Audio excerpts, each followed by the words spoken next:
اعوذ باللہ من الشیطان الرجیم، بسم اللہ الرحمن الرحیم۔ نماز جعفر طیار ایک اکسیر اعظم یعنی انسان کے بڑے بڑے گناہوں کا کفارہ ہے یہ نماز جعفر طیار۔ اس کا افضل وقت روز جمعہ کا پہلا حصہ یعنی جب طلوع آفتاب ہو جاتا ہے تو اس کے بعد اس کو پڑھنا افضل ہے، لیکن آپ کسی بھی وقت یہ نماز پڑھ سکتے ہیں جو کہ انسان کے بڑے بڑے گناہوں کا کفارہ ہے۔ اس کا طریقہ کیا ہے؟ 4 رکعتی نماز ہے نماز جعفر طیار، جو آپ نے دو دو کر کے پڑھنی ہے۔ پہلے آپ نے 2 رکعت کی نیت کرنی ہے، میں پڑھتا ہوں 2 رکعت نماز جعفر طیار قربتاً اللہ، اور پھر اس کے بعد نماز مکمل کرنے کے بعد جو دوسری 2 رکعت ہوں گی اس کا بھی آپ نے اسی طرح سے نیت کرنی ہے۔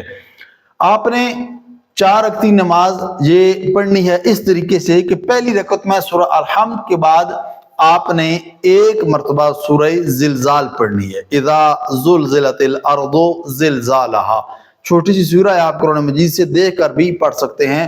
دوسری رکعت میں آپ نے سورہ عادیات پڑھنی ہے، یہ نماز مکمل ہوگی تو اس کے بعد آپ نے جو تیسری اور چوتھی رکعت ہوگی، تیسری رکعت میں آپ نے سورہ نصر اذا جاء نصر اللہ والفتح یہ پڑھنی ہے، اور چوتھی رکعت میں آپ نے سورہ توحید پڑھنی ہے۔ یہ آپ نے جو سورہ پڑھنی ہے اس کی ترتیب میں نے آپ کے سامنے بیان کر دی ہے، لیکن یہ یاد رہے کہ یہ نماز جعفر طیار اس کا ایک مخصوص طریقہ ہے۔ جب آپ سورہ الحمد پڑھ لیں گے اس کے بعد پہلی رکعت میں سورہ زلزال پڑھیں گے، سورہ زلزال ختم کرنے کے بعد آپ نے 15 مرتبہ تسبیحات 4 پڑھنا ہے، سبحان اللہ والحمد للہ ولا الہ الا اللہ واللہ اکبر۔ 15 دفعہ آپ نے سورہ ختم کرنے کے بعد پڑھنا ہے۔ اس کے بعد جب رکوع کریں گے رکوع کا ذکر پڑھیں گے، رکوع کا ذکر کرنے کے بعد پھر آپ نے 10 مرتبہ یہی تسبیحات پڑھنی ہیں، سبحان اللہ والحمد للہ ولا الہ الا اللہ واللہ اکبر۔ پھر جب آپ رکوع کر کے کھڑے ہوں گے، کھڑے ہو کر پھر 10 مرتبہ آپ نے سبحان اللہ والحمد للہ ولا الہ الا اللہ واللہ اکبر یہی تسبیحات 4 اس کو آپ نے 10 مرتبہ تلاوت کرنا ہے۔ رکوع میں بھی رکوع سے کھڑے ہو کر پھر پہلے سجدے میں بھی 10 مرتبہ آپ نے تلاوت کرنا ہے۔ اسی طرح جب آپ پہلا سجدہ مکمل کر لیں گے بیٹھیں گے آپ، پھر بھی آپ نے 10 مرتبہ اسی کو تسبیحات 4 پڑھنی ہے آپ نے۔ پھر آپ نے جب دوسرا سجدہ کرنا ہے دوسرے سجدے میں بھی آپ نے 10 مرتبہ تسبیحات 4 پڑھنی ہے، اور جب اس سے دوسرے سجدے سے فارغ ہو کر بیٹھیں گے پھر آپ نے 10 مرتبہ تسبیحات 4 پڑھنی ہیں۔ اس طرح سے یہ 75 ہو جائیں گی یعنی 75۔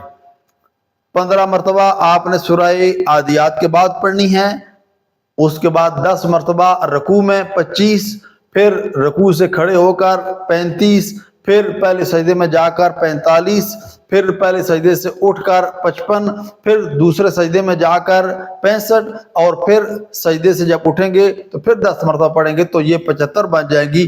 اور جب 75 دفعہ پڑھ لیں گے اس کے بعد آپ نے کھڑے ہو جانا ہے اور دوسری رکعت شروع کرنی ہے۔ اسی ترتیب کے ساتھ دوسری رکعت بھی آپ نے پڑھنی ہے، تیسری رکعت بھی اسی ترتیب کے ساتھ پڑھنی ہے، چوتھی رکعت بھی آپ نے اسی ترتیب کے ساتھ پڑھنی ہے۔ تو پہلی رکعت میں 75، دوسری رکعت میں بھی 75 یعنی 150، 150۔ اسی طرح سے جب 4 رکعتیں آپ کی مکمل ہوں گی تو یہ 300 مرتبہ آپ یہ تسبیحات 4 کی تلاوت کر چکیں گے۔